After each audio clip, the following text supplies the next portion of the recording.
Les amis, aujourd'hui, je vais vous prouver que c'est possible de plafonner sur sa chaîne YouTube à 600, 700, 800 vues par vidéo et d'un coup, trouver la formule gagnante pour passer à 20, voire 30, voire 40, voire 50 fois plus de vues. Et on va étudier comment ce créateur de contenu a réussi à complètement faire exploser ses stats en l'espace de 2 vidéos. Si tu ne me connais pas encore, ce qui est fort probable, je m'appelle Loïc Coutalsal et je suis agent pour des youtubeurs tels que Benjamin Code, Justin Buisson, Mikadoul, Aliotop, l'Octogone et j'en passe, donc dans différents domaines comme le motion design, la tech, le sport. Je suis l'agent de ces créateurs de contenu là, donc ça veut dire que je gère pour eux tout ce qui va être lié au sponsoring de leurs vidéos et donc leur gagne-pain. À côté de cette activité, j'ai décidé de créer du contenu très brut, où je vais t'amener avec moi dans les coulisses de YouTube et te montrer comment est-ce que je réfléchis par rapport à certaines vidéos, certains concepts, des chaînes qui explosent, et donc bien sûr de parler de monétisation, de sponsoring qui sont mes domaines de compétences principaux. Mais avant de commencer tout ça, avant de se lancer dans l'analyse de la chaîne du jour, j'ai envie de te parler d'un petit outil que j'ai créé et qui pourrait être très utile si jamais tu as une chaîne YouTube et que tu te demandes combien est-ce que tu pourrais faire payer un sponsor pour un placement sur ta chaîne YouTube. La bonne nouvelle, c'est que cet outil est gratuit et je te le mets dans le lien en description. Donc cet outil il est tout simple, voilà comment ça marche. Tu mets l'URL de ta chaîne YouTube, la thématique, le nombre de vues en moyenne sur tes 10 dernières vidéos, ton pourcentage d'audience en France, etc. Et donc tu réponds comme ça à quelques questions en plus et ça va te donner en quelques secondes une estimation fourchette basse, moyenne, haute de combien est-ce que tu pourrais vendre un espace de sponsoring sur ta chaîne YouTube. Donc c'est un outil que je trouvais pas, en tout cas je trouvais pas de simulateur pertinent sur internet. Donc j'ai décidé de le construire moi-même parce que j'en ai besoin dans mon métier et je te le mets à disposition gratuitement via mon lien en description. Donc revenons maintenant à nos moutons. La chaîne YouTube que j'ai envie d'étudier avec toi aujourd'hui, c'est celle de Fred Mola, qui visiblement est un négociateur. Je ne connais pas Fred Mola. Hop. Et je suis tombé sur sa dernière vidéo, qui est ici. Roger Federer n'est pas aussi lisse que vous le pensez. Et ça m'a permis de découvrir que, en fait, si on regarde les anciennes vidéos de la chaîne, même si à première vue il s'appuyait sur des figures d'autorité comme du Jul, du Taylor Swift, etc.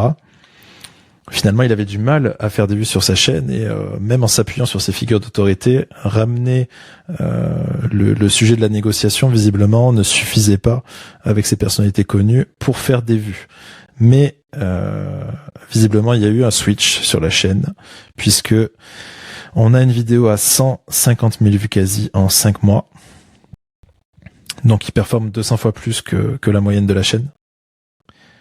Et on a maintenant, il y a 12 jours, une vidéo qui performe 27 fois plus que la moyenne de la chaîne. Donc 2 succès suite à beaucoup de vidéos qui ne marchaient pas si bien que ça.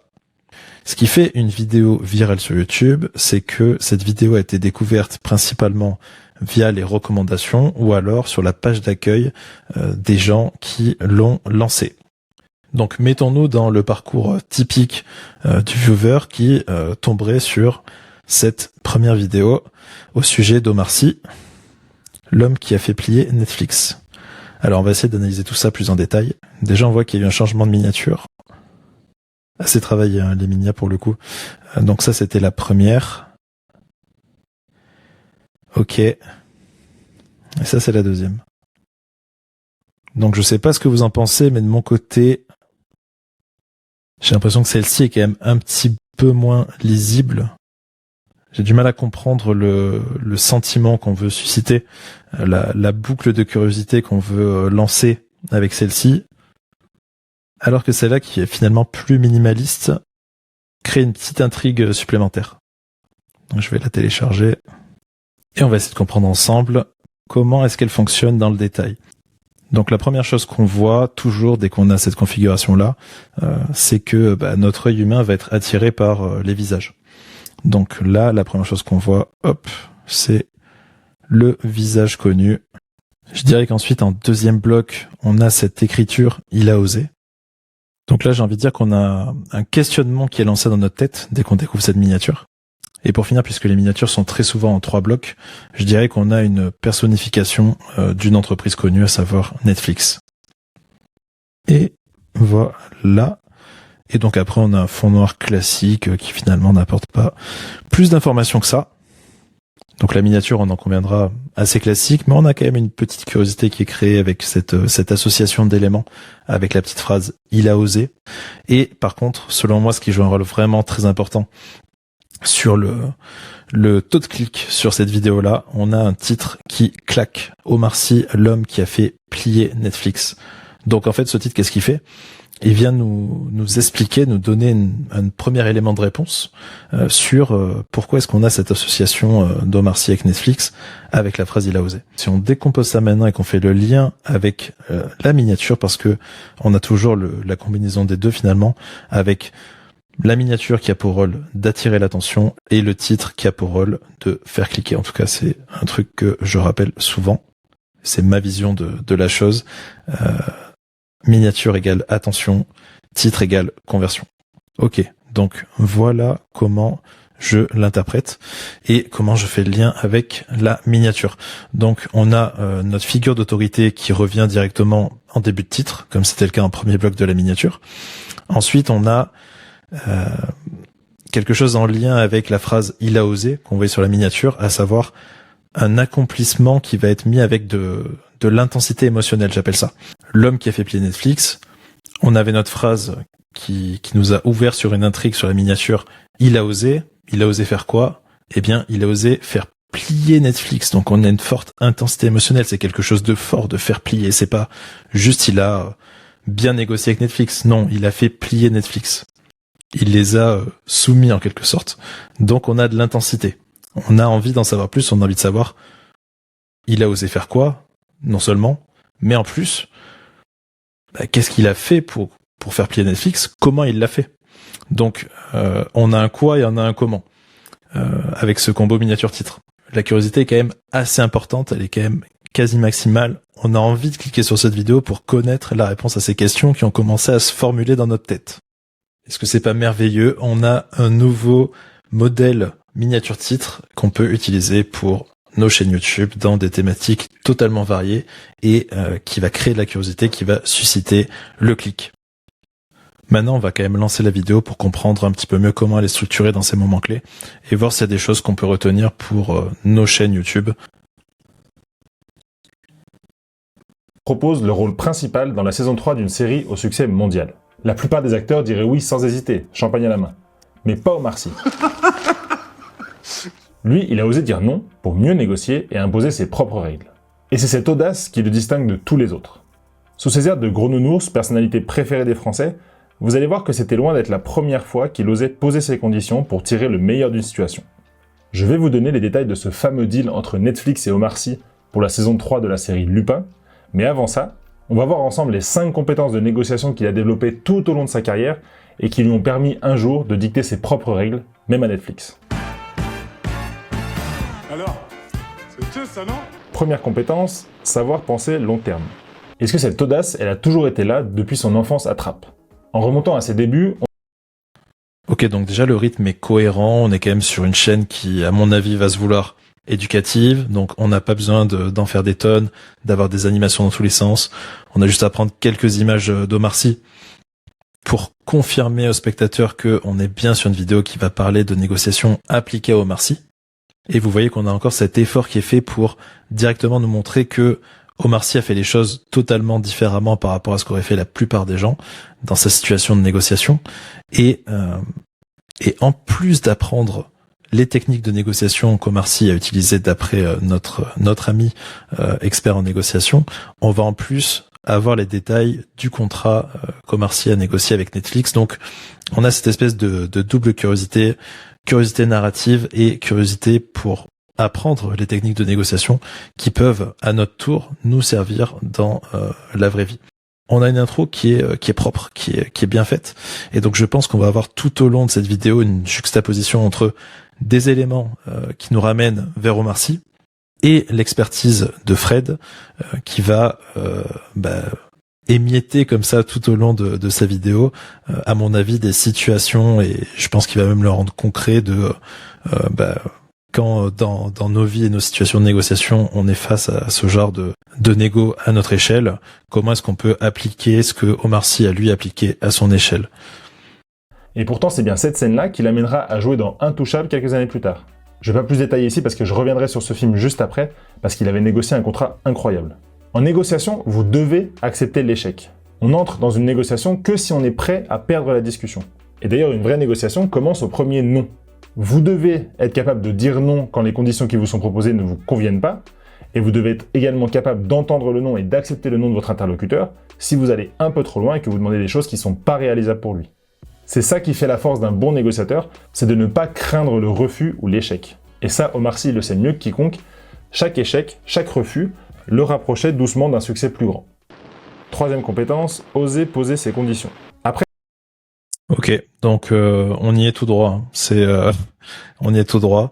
C'est effectivement une alternance entre le parcours d'Omar Sy, des exemples tirés directement des négociations qu'il a eu à mener, de même son plan de carrière tout simplement, et on va nous ramener à chaque fois sur des situations où nous, ça devient tangible pour nous, les enseignements de notre ami Fred. Donc on est sur le type de vidéo auquel je m'attendais. Et c'est plutôt bien fait, faut le dire. Maintenant, je vais pas regarder la vidéo en entier et je vais revenir à un sujet qui m'intéresse et qui vous intéresse aussi, je pense.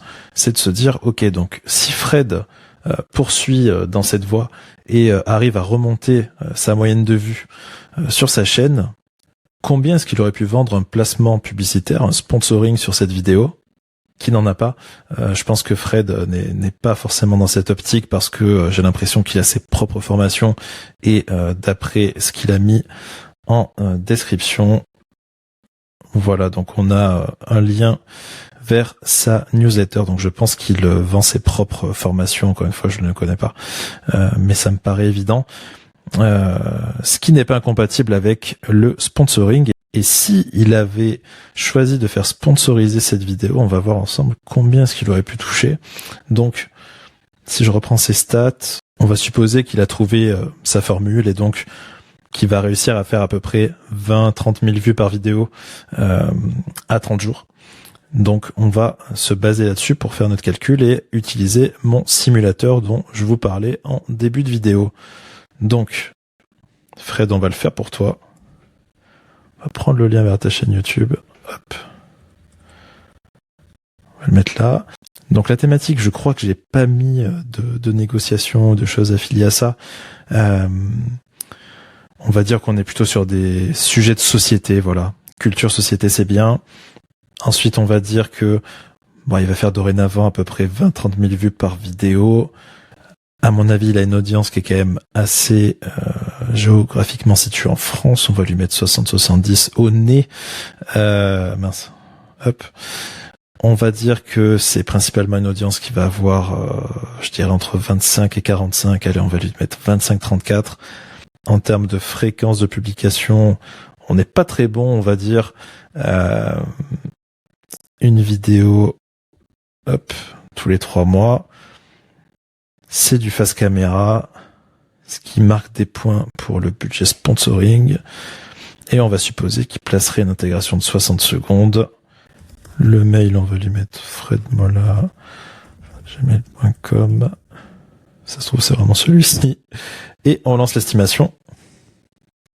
Ok. Donc, d'après mon simulateur, sur cette chaîne-là, si les performances continuent comme la dernière vidéo, donc autour de 25-30 000 vues à J+30, on peut supposer que pour un sponsor, ça vaudrait à peu près entre 600 et 1300 euros de faire un placement publicitaire de 60 secondes avec lien en commentaire et en description. Donc je le répète, mais si vous voulez tester vous-même ce simulateur, je vous mets le lien en description. Vous avez un accès gratuitement en échange d'une inscription à ma newsletter, mais vous ne serez pas en reste puisque je vous montre un exemple de newsletter que je publie. Donc c'est à chaque fois en 3 blocs et c'est envoyé tous les mardis matins. Donc le premier bloc, on analyse ensemble une vidéo YouTube, un petit peu comme je le fais ici, qui a bien fonctionné. Comme ça, on va se donner un nouveau template de vidéos à tester. Ensuite, je vous donne des applications dans d'autres thématiques. Puis je vais parler de monétisation, de sponsoring et vous donner des conseils à ce sujet parce que ça reste mon domaine d'expertise. Par exemple, dans cette édition, j'avais expliqué, suite à une discussion avec un youtubeur qui était convaincu que de toute façon, ça n'était jamais rentable pour un sponsor de faire un placement sur une chaîne YouTube, que au contraire, il y avait plusieurs types de retours sur investissement pour un sponsor, et que évidemment, si ce n'était pas rentable pour lui, la collaboration s'arrêtait très vite. Donc, vous pouvez retrouver cette édition, je pourrais vous mettre le lien en commentaire aussi, enfin plutôt en haut de description. Et j'avais recommandé un outil, à savoir Answer the Public, qui va permettre en fait, à partir d'un mot-clé, si vous avez une idée de sujet, donc par exemple là, en l'occurrence notre mot-clé serait Omar Sy, eh bien vous pouvez regarder quelles sont les questions que les gens se posent au sujet d'Omar Sy, et donc essayer de déceler quelles sont les questions qui finalement ne trouvent pas de réponse pertinente via du contenu sur YouTube. Et donc c'est un outil qui est très utile et assez sous-coté à mon sens pour vous trouver des idées de sujets de vidéos dans votre thématique. Ce sera votre punition d'être inscrit à cette newsletter, mais si le sujet du sponsoring vous intéresse et si vous avez envie de tester ce simulateur, c'est que vous êtes au bon endroit et vous aurez de la valeur tous les mardis matins gratuitement dans votre boîte mail. Et avant de terminer, j'ai quand même envie qu'on analyse ensemble cette dernière vidéo qui me paraît intéressante et qui me rappelle également une miniature, un modèle de miniature assez classique et j'ai en tête un exemple que je vais vous donner et vous allez voir que sur YouTube ça sert à rien de vouloir tout le temps réinventer la roue, et au contraire, si on a des formats qui ont été testés par d'autres et qui marchent, c'est tout à fait ok de s'inspirer, je dis pas de plagier bien sûr, mais de s'inspirer et de ramener ce format sur le sujet qu'on a envie de traiter. Donc je vous montre cet exemple en question, et voici, donc pour le coup c'était sur un contenu anglo-saxon, sur la chaîne Athletic Interest, et vous voyez donc cette miniature que j'avais déjà traitée d'ailleurs dans une édition de newsletter. C'est pour ça que ça m'a sauté à l'esprit directement, et donc vous voyez que on a un petit peu moins ce côté ange versus démon, mais pour moi on a quand même ce côté dark side sur la droite et le Roger Federer qu'on connaît tous sur la gauche, champion, lisse, souriant. Donc pour moi voilà, c'est clairement une inspiration qui vient de là, et sûrement d'autres miniatures. Il y a eu plein de miniatures qui ressemblent à ça à un moment.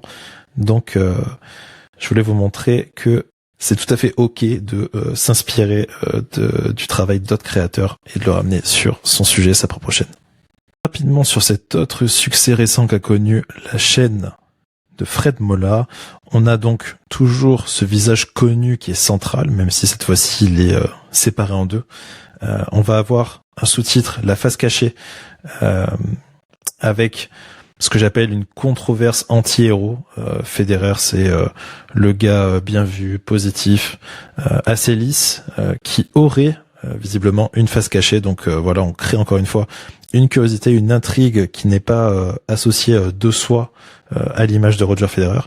Et on a ensuite un contraste en arrière-plan entre le côté clair, les titres, la raquette, le smile qui va bien, et de l'autre côté, le côté obscur qu'on connaît moins bien et qui semble nous renfermer des secrets, et donc nous pousse à vouloir cliquer et lancer la vidéo.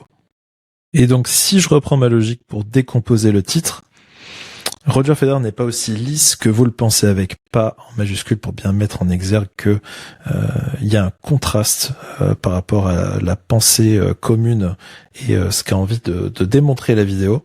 Donc on a toujours notre figure d'autorité qu'on retrouvait dans le premier bloc. Ensuite, on va avoir une utilisation du biais de négativité qui est très puissant pour déclencher le clic, et qui vient encore une fois compléter le sous-titre, la face cachée, qui était associé à Roger Federer dans la miniature. Et enfin, que vous le pensez, donc c'est notre tendance à voir le côté plutôt clair de cet individu, moi le premier, je l'avoue, versus le côté peut-être potentiellement obscur. On a un combo miniature-titre qui fonctionne, qui donne envie de cliquer et d'aller découvrir quel est ce potentiel côté obscur, et qu'est-ce que Fred a à nous apprendre sur la manière dont dont notre ami Roger a géré sa carrière, ses contrats et éventuellement ses négociations, puisque c'est le sujet principal de la chaîne. Voilà, super intéressant ce travail de Fred et cette tournure qu'a pris ces packaging de vidéos et la manière dont il arrive à prendre quelque chose qui nous intéresse, qui va être, que ce soit pour Omar Sy, Roger Federer, des choses auxquelles on peut se rattacher, et ensuite faire ce travail de vulgarisation pour nous donner envie d'en apprendre plus sur son domaine qui est la négociation et dans lequel il va vendre des formations ensuite. Donc super intelligent, et je vais le traiter plus en détail. Je vais passer un petit peu plus de temps sur la chaîne et vous mettre ce que j'en pense et vous donner des exemples d'applications de ces combos miniature titres dans d'autres thématiques, si vous êtes ce qu'on appelle un vulgarisateur, si t'es quelqu'un qui a quelque chose à transmettre. Je t'invite à t'inscrire pour ne pas rater ça. Et n'oublie pas bien sûr de t'abonner pour me soutenir dans mon travail et n'hésite pas non plus à me suggérer en commentaire des vidéos ou des chaînes YouTube que t'aimerais que je traite sur ce format-là. Et je vous remercie par avance si vous êtes prêts à me donner un petit peu de force pour ce nouveau projet. Et moi je vous dis à très vite pour une prochaine vidéo. On se retrouve potentiellement sur le simulateur ou dans mes newsletters. Ciao ciao.